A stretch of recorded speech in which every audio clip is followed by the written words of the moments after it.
Welcome to the Practical Church Revitalization podcast. We look at revitalization in real time, examining the ups and downs of revitalizing and replanting historical and legacy churches throughout New England and the U.S. And now here's your hosts, Erik Malloy and Don McKinnon.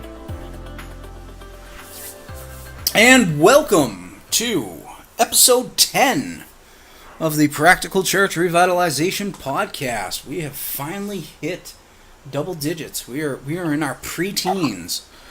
I'm just thankful that nobody tracks us like network TV, because we'd probably get canceled. Yeah, that's true. I'm not sure we'd have made it to 10.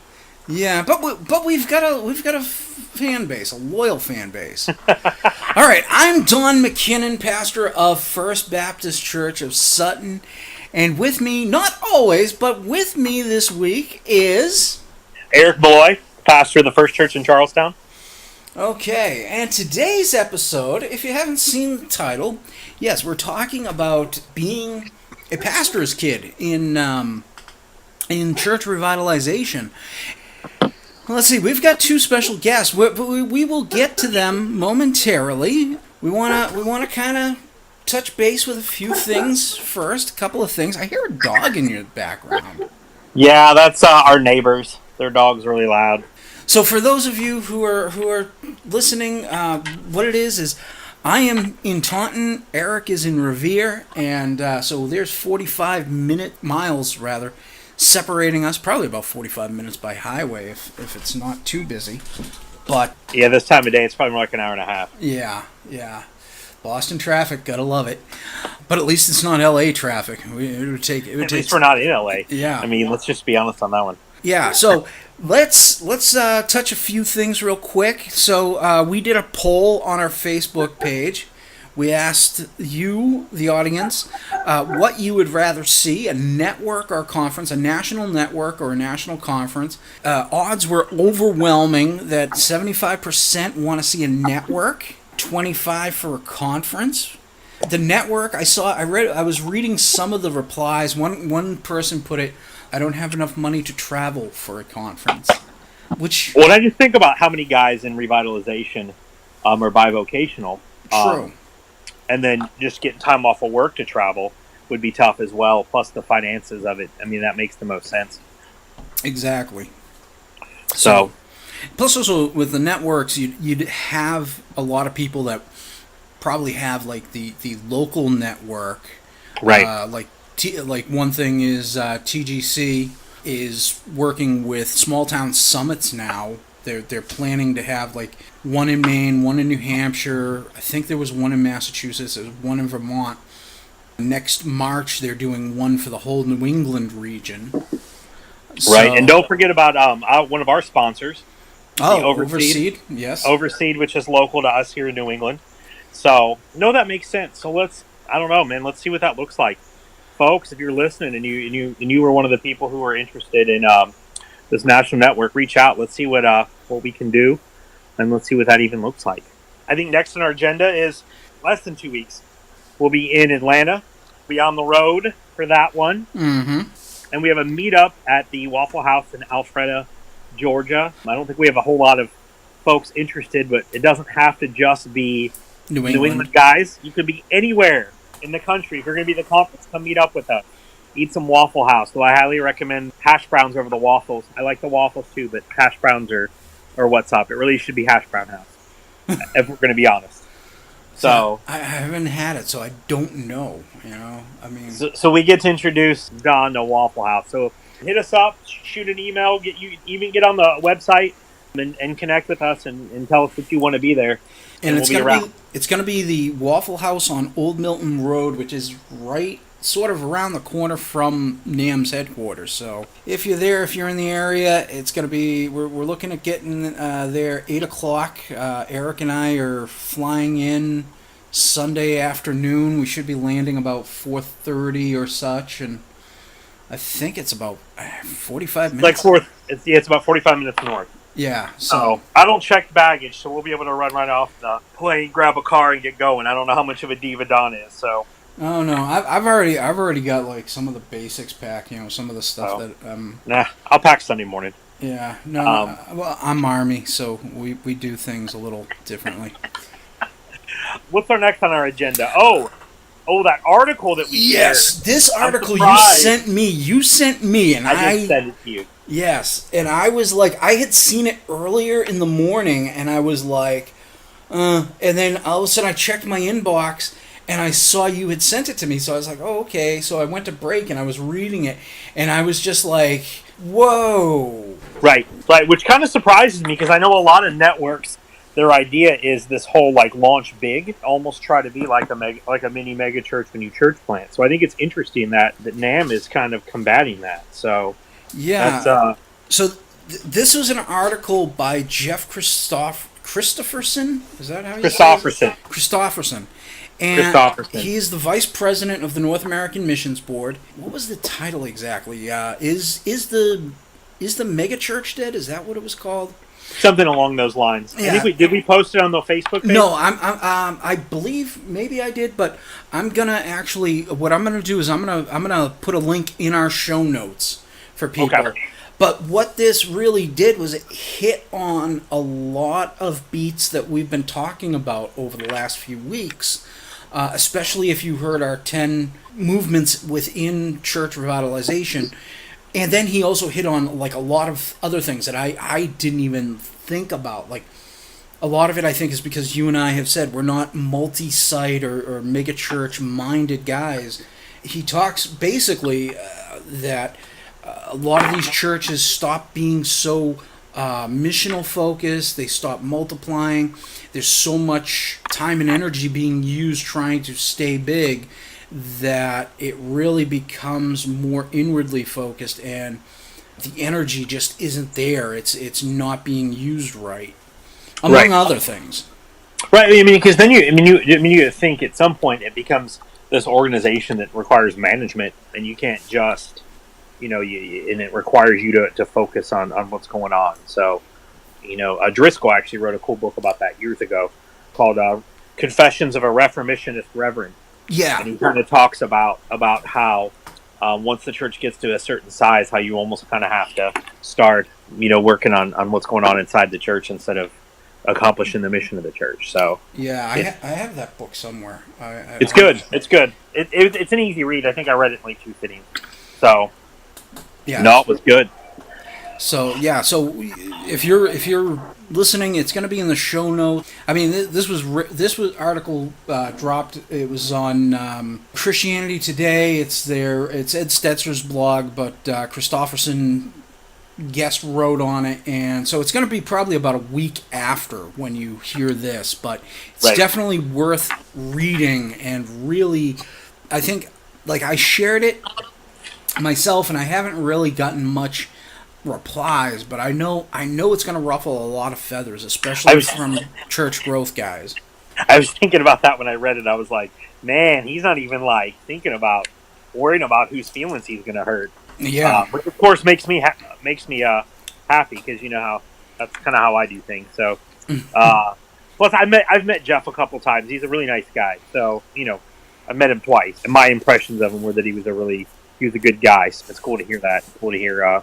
That now you have big guys over network looking at the difference between church growth and kind of what that looks like. So that is, to me, that's exciting to read. All right. Well, I guess we get to the big part of the show now. Yes. I guess I should probably, just based on my relationship with our guest, I figure I probably should be the one who introduces them. Yes. So those of you guys who don't know, I think you've heard me mention them if you've listened to a previous episode.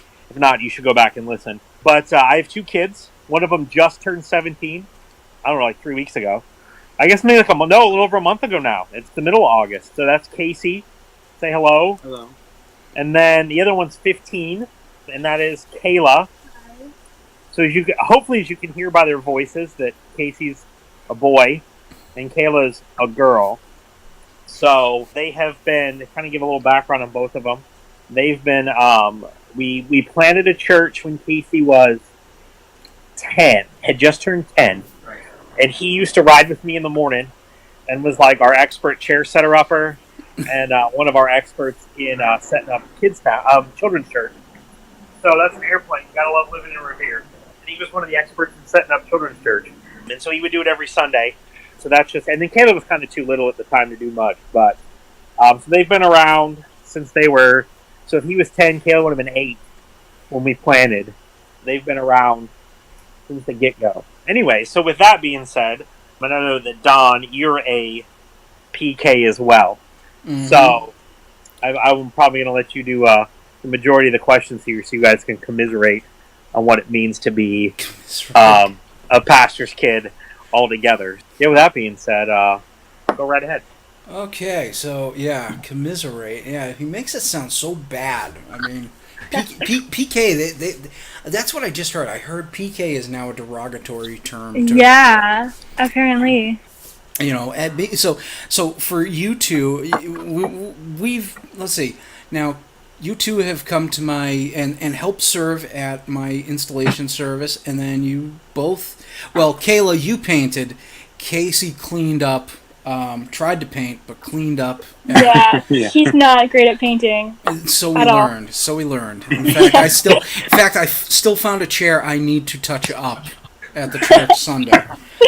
When Casey helped us paint at First Church, he made what we call Lake Casey with his paint spilling. So if that says it wasn't good, if that talks about Casey's paint skills.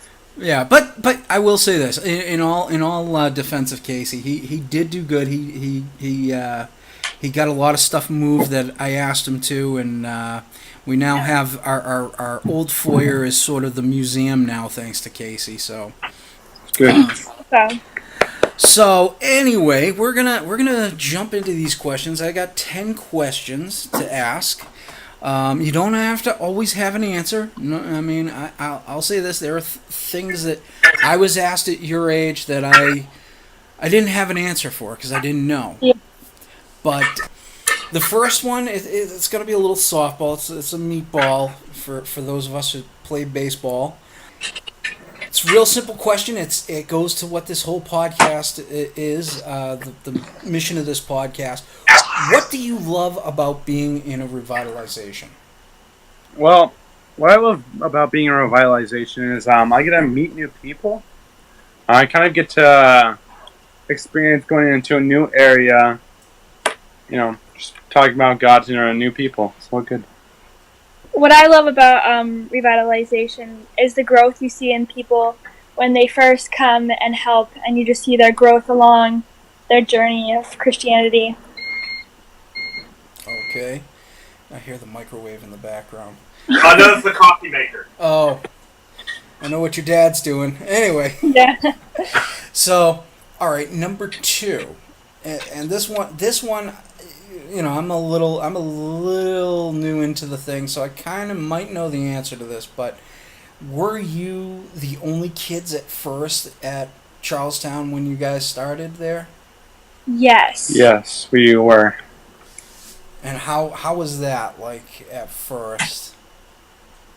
Well, it was a little disappointing because, I mean, we did come from a very long place, like far away. But I mean, it took a while for there to start becoming kids to the church revitalization, First Church. So yeah, it was hard because we didn't really have kids to kind of affiliate with and hang out with in the church. We kind of either had hang out with the grown-ups if we were going to hang out with someone. Okay, but that's not too bad, right? I mean, no, it's not. Yeah. I mean, you get to know people. Mm-hmm. I know when at one of the churches I was at, I got to know a couple of the guys. There was one guy I remember, Jim Wilson, who looked like Dwight Evans from the Red Sox, and he was a cool guy. And then he actually he was divorced. His son started coming to the church. Brett. Me and him became good friends. And then his dad, when he found out I thought he looked like Dwight Evans, he surprised me and my dad for my birthday with Red Sox tickets. So. Oh, wow. That's nice. You guys know who Dwight Evans is? No. No, I don't know. Well, clearly he plays for the Red Sox. He used to play for the Red Sox. Yeah. I actually asked your dad. I sent him a picture a couple of weeks ago. What I said is my first Red Sox outfield that I remember. Was, that's right. That's right. That's right. That's what he was part of. Yeah. So, this is the question that Kayla was kind of questioning because of the word that's in there. That's what I grew up with it called. But it's, do you feel life in the fishbowl? And so, for even the listeners that are listening, basically when you are the pastor or the family of the pastor, you are what's called in the fishbowl. So everybody looks at you, everybody expects you to be perfect, which we all know we're not all perfect. So what's that like? Do you feel that? Or So I would say that in the church it's not really a problem because I know pretty much everyone on a personal level. But I would say, like, at school or, like, public places, when I, like, mention that I'm a pastor's kid, they will kind of tally all the things that I've done wrong in my life and be like, oh, you don't really seem like a pastor's kid. I can understand that. What about you, Casey? Well, right now, in First Church, I haven't really experienced it either. As Kayla said, I do know most of the people that come here on a personal level. But the first church that we did started, Solid Rock, when I did mess up, I sort of had this feeling like, oh, he's a pastor's kid. Why is he doing something bad? Yeah, it isn't always a good feeling. I mean, even now, I'll admit, almost 45, and even at work, if I do something that my coworkers don't think should be Christian, they kind of let me know it. So, it's that understanding that we're human, we're not perfect, we serve the perfect person, but it's also where we can relate to people at times. All right, here's the one. Your dad's already answered this one for me. Yeah. But I'm gonna ask this because I know a number of people. This one's just the big. Might as well rip the Band-Aid off. But has Dad ever embarrassed you from the pulpit? He has, but it's not like any story that he hasn't told anybody else, like that I'm in front of him. So I'm used to him telling me embarrassing stories about me. So it's just kind of like I'm used to it. Casey? Well, I don't really remember if he has told any embarrassing stories. I mean, there's countless times where I bet he probably has, but I mean, it doesn't really affect me that much. I will say, because Casey runs the soundboard a lot, is that I've definitely called him and I've told something I was a little like, oh man, I hope this doesn't embarrass him. Half the time I'll look up and he's like laughing because it's almost like, hey, I remember doing that. Man, I was an idiot. Almost like that kind of like, I remember that thing. So, I always try to be a little careful about that, but you know how it is. Sometimes it just kind of comes out and you're like, oh, probably should have cleared that with them first. Oops. Yeah, Natalie. No, I'll say, I'll get up there and probably sometimes share a story about Natalie, and I get the. I wish you had talked to me about that first. So she's like staring at me from the side. I'm feeling the heat, but she's snickering. Now this one I kind of know because I've gotten to know you all over the last year or so, but. How do you support your dad and mom in the church and outside of it? Well, I support them in and out of the church, basically by doing whatever I'm told to do. That's true. Really, if my mom tells me to go get donuts for the church, I'll go down to Dunkin' Donuts and get donuts. Just do whatever I need to do. Okay, what about at home? Like, give Dad time to. Yeah. Yeah, we'll leave him alone when he's doing sermon prepping, or we'll grab him like a book, like a theology or some. He'll ask us to grab a book on the bookshelf for him. They're actually better about leaving me alone while I'm studying than their mom is. Yeah, he gets a little mad when we disrupt him while he's studying. Just a little bit. He's a little annoyed. Well, because you know how it is. You get on a roll, and then someone starts talking. You're like, really? Come on. Yeah, I kind of get that when you and me are messaging back and forth, and you're like, dude, I'm working on my sermon. Yeah, I had ADD, man. If I lose steam, then it's basically over for the day. But now, has he ever made you run? Because I know he doesn't. He's not a true New Englander. So I know the Washington side. He likes his Starbucks. So has he ever made you go for Starbucks at the church? Well, actually, our mom is more of like a Seattle person. He was actually born in Ohio, so I'm an East Coast guy. He likes Dunkin' Donuts, but I have done several runs for my mom to Starbucks. Several. Hey, I always buy him coffee if I send him down to Dunks. That app is awesome, by the way. Dunkin' Donuts, you should sponsor us now. But that app is incredible. I know they're taking a lot of my money. Yeah, right. I mean, like, so if I send him down to get coffee, I'll just order all of us a coffee on the app and be like, just go pick it up. So it's just easier that way. I'm just hoping there's Dunkin' Donuts at the airport when we get there because I'm gonna need some.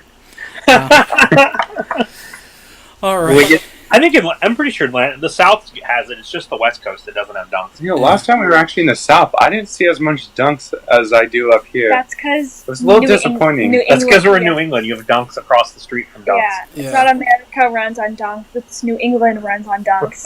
Yeah. Well, also down south, it's more Krispy Kreme than Dunkin' Donuts. Oh. I did take them to go get Hot and Ready's once. Oh. When we were down in South Carolina. The best thing in the whole entire world. Yes. Hot, ready Krispy Kreme. What? Well, yeah, it is. It's addictive. And then, of course, if you ever get up north, like Canada, you got to try Tim Hortons. I think I've heard of them. Yeah. We had one. When I was stationed in Connecticut, we had one. They're all right. The donuts are better than Dunks, but I like Dunks coffee better. Yeah. Just used to it. There is one in Rhode Island. I know that. There's one in Groton, Connecticut. I don't know if it's still there. I think I'm actually 90% sure it closed, but there was one in Groton, Connecticut. So, yeah. All right. Well, okay. Number 6. All right. This is a good one. Do you serve anywhere in the church currently? Actually, yes, I do. 2 different places. I'll usually either do slides, like the technology is part of stuff during Sunday, or I'll be play drums on the worship band. That's true, and I just heard you last month playing drums. You're pretty good for somebody that hasn't played in a few years. Yeah. In fact, even Natalie's giving a thumbs up next to me. I work mainly in children's church, but I also, if anybody needs anything, like last week I was a greeter. If my mom needs me to do anything, again, I'm like her personal assistant. I'll do that. I'm really good at the copy machine, so usually people send me for copies. I think she was the first person to figure out how to do double-sided on her copy machine. Yeah. So I don't even know how to do it. Like with the thing she does, if I need double-sided copies made, I just tell her to do it. So I still don't know how to do it. So the 15-year-old beats the 39-year-old on that one. Wow. Well, isn't that how it's supposed to be? Aren't they supposed to be better at technology? Yeah. Whatever. Like you know when iPhone 16 comes out, you're gonna be like, Kayla, Casey, can you figure this out for me? Show me how this works. Actually, surprisingly, for like a kind of old person, he's really good at technology. An old person. He's not old. He's not old. He's just. He's older. Oh, this one doesn't even get on the cutting room floor. This one's going in. Oh, that is excellent. Just remember who buys your school clothes, Kayla. Remember who buys your school clothes. You're not old. You're just older. It's okay, Kayla. Just remember, you're his mini-me. So. Yeah. All right. Oh man. Oh, how do we segue into the next one? So have you ever come up with any ideas or created any events at the church or thrown Wait, hold on a second. We missed out on Casey's biggest thing that he's done to help out in the church. Oh, what? He was the Easter Bunny last year. Oh yeah. Yeah. And I'm shocked more kids were deathly afraid of a 6'1" Easter Bunny. Actually, it's a little creepy. I did. Like, one of the kids did look through the eye part and did see me, was kind of talk to people about it, but I had to like tell him to be quiet about Your that. job was easy. You just had to sit and take pictures. I was the one who had to, make sure everyone was orderly in line to take pictures. Oh, sibling rivalry. If you haven't met Casey, he's a big kid. He's like 6'1", 6'2", like 260. So he made a rather large Easter bunny. It was terrifying. I kind of thought we should put him in the costume from Donnie Darko. That would have been interesting, right? Oh, that would be scary. That would be scary, especially if he did the movements with the head. We should add that Erik, as you can tell from the pictures, he's dark haired. The kids have red hair. They're ginger, which is another bonding moment for me and them, because of course I have the ginger beard that comes in. Yes. Yeah. So we've got more Irish than your dad. So. And they were also Santa's elves last year at Breakfast with Santa. Oh yeah, and I had that. Oh, that was awesome. That was the greatest thing ever. I had like the sunglasses going. I looked like Casey went for one of the security elves from the movie Elf. Oh, or from Secret Service. No, Fred Claus. Fred Claus, yes. Vince Vaughn? Yeah. And Kayla was pretty cute as a little elf because she's small, so it was funny. Casey was just like an elf on steroids. The thing barely fit me. It was. Really? Mine was 2 seconds from popping. You should have gotten him the suit from Elf. Will Ferrell's suit. Yes. Don't give me ideas for next year, man. I would have loved that. I guess it's this year. Don't give me ideas for this year. That would be pretty funny. Just remember, Spirit Halloween is opening up soon, so they probably have it there. There you go. I'll go November 1st. Yeah, there we go. That's if there's any left. Right. So, all right. So, have you helped create any events with the church? Yes. Okay. What were they? Pretty much every event. I help my mom. I'm like her little assistant. So I always go, like, when she has to go to Party City, I always run the errands with her. And if I have an idea for, like, the event she's throwing, I'll tell her and stuff like that. Casey, any? Well, I haven't helped create any event, but I've definitely helped set up or Yes. play a role in the event. Yes, you have. Yeah, he helps cook for men's breakfast, too. So, I make some good bacon. yeah, we figure because he's, nearing the end of high school that he needed to come be part of men's group. Yes. So he helps cook for men's breakfast. And of course, the one I was at back in April, I also got to see Casey's competitive streak. Oh, ping pong. Oh my gosh. For those of you guys who don't know, ping pong at our church is like the championship day at Wimbledon. I mean, it is like very competitive and kind of intense. Yeah. So, Yeah. Well, I think we talked about the whole like.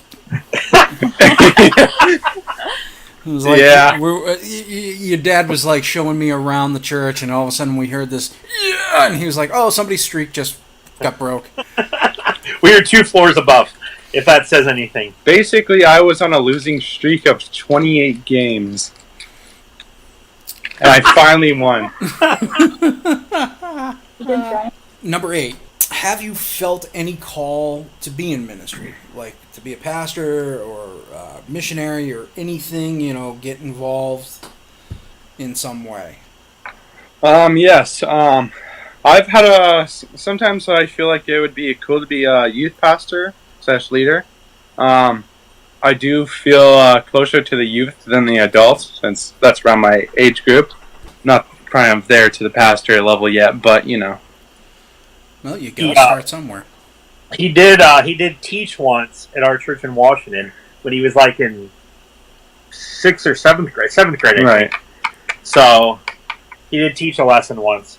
So I know he's done that before. So that was kind of cool. He borrowed my notes and wrote from there. So, and I think Sam's gonna let him teach.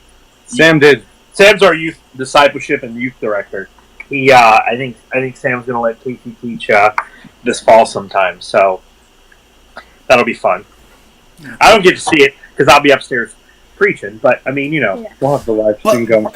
And we gotta give a congratulations to Sam and Molly, because that's right. They just got married this past weekend, and they are on their honeymoon. But congratulations to them. They're on their honeymoon in Costa Rica. We got a text from them earlier today. We've gotten a couple of Facebook messages, so it's kind of fun. But I'm happy for them. Yep. I don't know. It was a good time. I keep looking at the smiles on their faces and all the pictures, and I'm like, I don't know whose smile is bigger. Yeah, they both are very happy. It was a good time. It was a great weekend in general.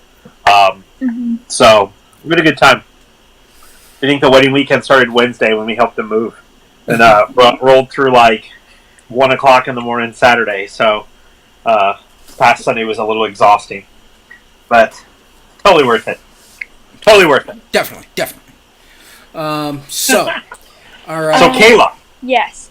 I have definitely felt a calling since I was young, since I was in elementary, for missions work, like to go to other countries and tell them about God. And I've also felt a calling to children's ministry. Yeah. And of course, one thing that'll be good is, your church is getting bigger. It's getting there. Is once you do have those missions, hopefully before you end high school. But I went on a missions trip once, and it is an experience. It is something that will really bring you closer to God. So yes. Well, I know Casey spent his 11th birthday on a missions trip, a local one.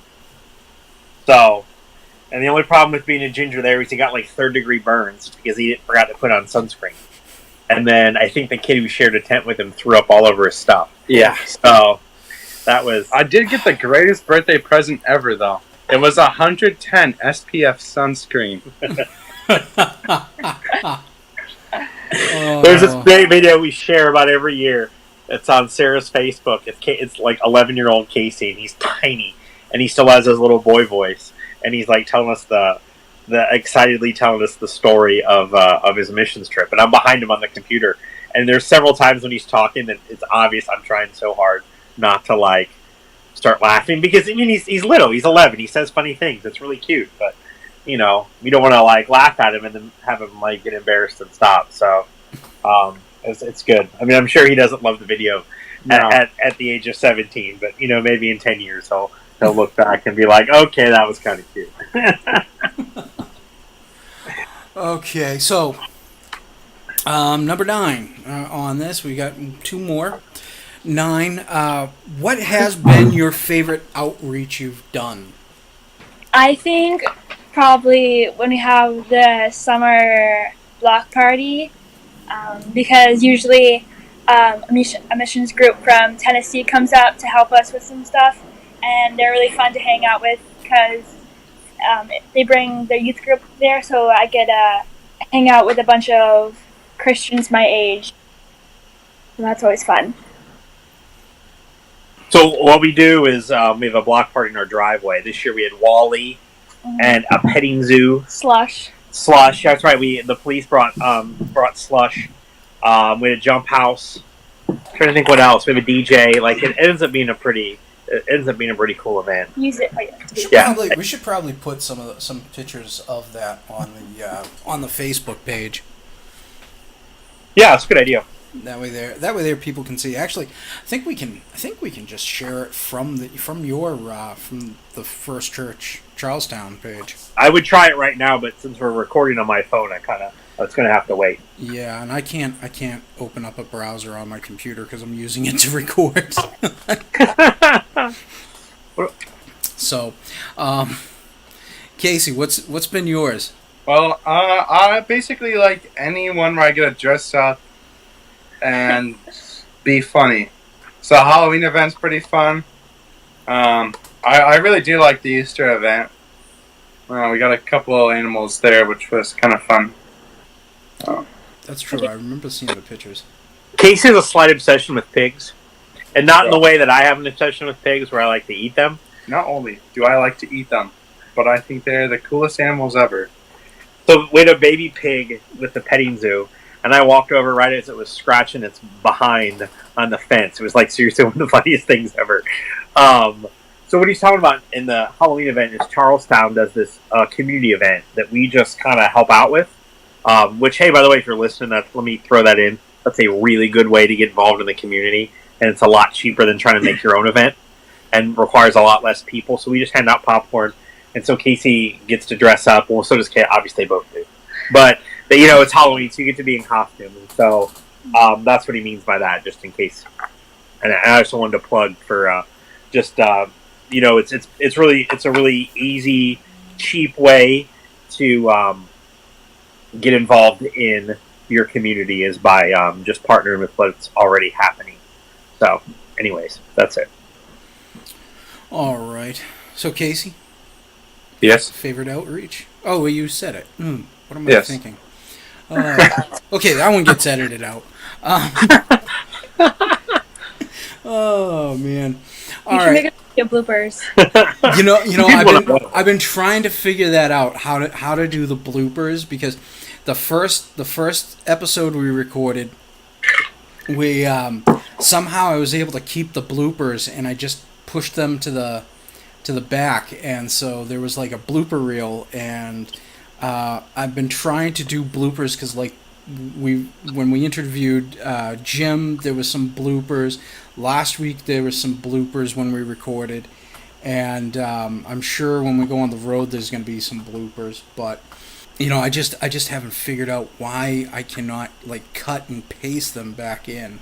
I could probably help you with that. We're messing with Kayla's solitaire game, and it's really bugging me because I love solitaire. And Kayla loves solitaire because she gets to play with all of her friends. Yeah, none, because I don't have any friends. Wow. Keeping that in, please. I might. All right. This is gonna that joke never gets old. I walk up, she's playing solitaire. I'm always like, "Oh, are you playing with all your friends?" This might be. When she was younger, she never got it. She would just look at me and she'd be like, "I'm playing by myself." And we'd just be like, "Okay, Kayla." This might be the least edited one. I might just keep a lot of this stuff in here, just because the only things that will get edited are Eric's and my ums and uhs and so's and buts and. The best was when she finally caught on and said it. Wait a minute. Are you saying I don't have any friends? Yes, Kayla. That was the joke I've been making for 4 years now. But thanks for catching up. Oh. Okay, so now we get to the final question. The final question. All is worth double here. What is the one thing? Okay, we talk about revitalization, and one of the things Mark Clifton, who gets endless plugs on this podcast, Mark Clifton talks about having the family when you're called as a pastor to a revitalization, the family has to be called to and support and everything. So if you were to have some kids that their dad was thinking of going into revitalization, and you had that opportunity to give them some words of your experience and wisdom, what would you say to them? Well, I would tell them just go out into the community and try to make as much friends as possible. Try to bring as much kids and youth to the church. I would say to be patient. It may feel like it's going very slowly, that nothing's happening, but things are happening in the church.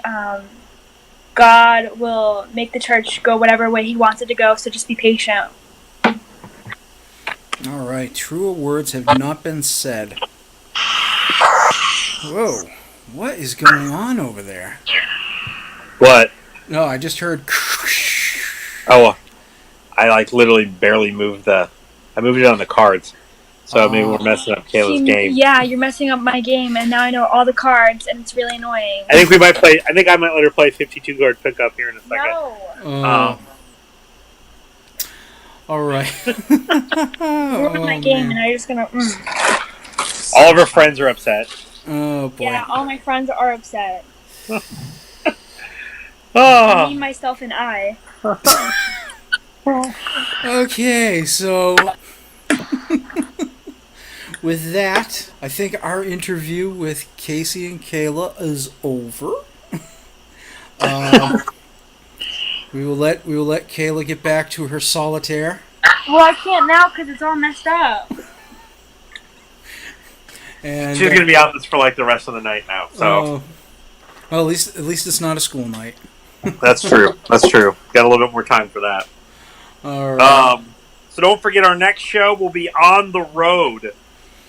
Yes. I kind of feel like maybe we should do like a musical episode. You know, like how Family Guy did the On the Road, and like it was the musical episode with Brian and Stewie. You should be like, on the road again. Am I allowed to talk about Family Guy on this on a Christian podcast? Does that like break the rules somewhere? Yeah, I don't know. There's going to be somebody offended somewhere on that. I'm sure. I'm sure. I mean, I'll admit I like some of the Family Guy, but I always like skip the episode where they make fun of Jesus or something. Me too. So, of course, I haven't watched it this year. I didn't. I haven't watched it in years. Yeah. It kind of gets, I don't know, it gets repetitive, especially when you've been on for so long. Yeah. So kind of like The Simpsons is on for 30 years, and I can't remember the last time I watched it. You and me both. So we'll have our On the Road episode. Next will be the next one. So be listening for that. And then finally, yes. Now hold on. I gotta trail back because we gotta give Casey and Kayla some credit on this episode because this was their idea. It was. Yeah. It was their idea. This was their idea. It wasn't our idea. This was their idea. It was. So, when we asked the question about, coming up with any events or anything, this was actually their idea. They wanted to be interviewed. They wanted to talk about it. They wanted me to run it instead of Dad. So hopefully I did you well on this, that I served you well. But credit is credit where credit is due. Casey and Kayla Malloy came up with this idea. So there is that. Now, the road show. This is going to be interesting because we really don't know when we're going to record the road show. We know we're going to record a road show. It might be in bits and pieces. You might hear us in the airport. You might hear us in the car on the way from the airport to the hotel. You might even hear us. We might even do some stuff while we're there at the conference itself. And so while we're there, you might even, maybe Mark Clifton, I don't know. Well, I like your shameless plug. Yeah. Mark, if you're listening, you know what we're going to ask you. We love you, brother. We're going to do the road show, and then we come back. And Erik, are you doing a podcast by yourself with this interview, or am I going to be part of it? For which one? The one with the guest that you hinted at last time. Oh, I was thinking we could probably do it together. Okay. Yeah. So I figured that'd be good for you to be part of too. Yeah, we have a couple guests coming up. I don't think we do one by ourselves, minus the road ones that we're going to do by ourselves as of now, unless we can get someone else. But we have a couple guest ones coming up here in the next few episodes. So should be pretty good. I'm excited for them. I know that. Yeah, I'm definitely excited. We're gonna be. We begin Overseed again, so that's another thing for our sponsor is if you are in the New England area and you're listening to us, go to overseed.com and look at how you can register for one of the local cohorts that is out there. They'll be beginning again in October, like Erik just said. And it's totally worth it, guys. It really is. In fact, it's a great chance. I look forward to it. I mean, we celebrated Father's Day on a Saturday, just based on some stuff we had going on. And my wife was like, I told Sarah, I was like, hey, I want to go to my cohort. She was like, I know, babe. I know you look forward to that every month. So it is definitely something to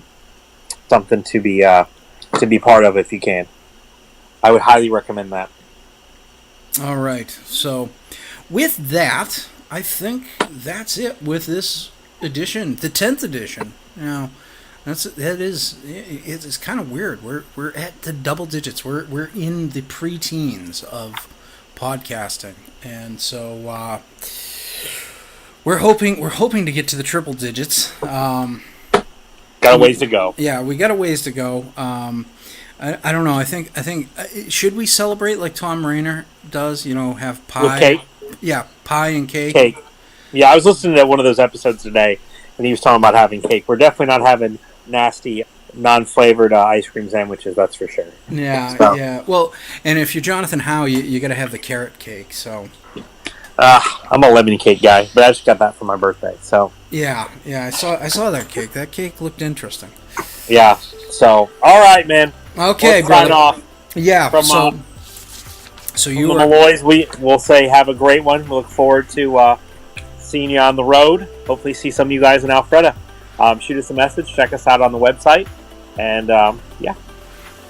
Okay, so, and again, look in the show notes, that article we talked about with Jeff Christofferson, that's going to be there. So, we'll see ya. All right, have a good one. Thanks for joining us for the Practical Church Revitalization Podcast, looking at revitalization in real time. To find out more information, visit us on our website at churchrevitalizationpodcast.com. The Practical Church Revitalization Podcast is sponsored by Overseed.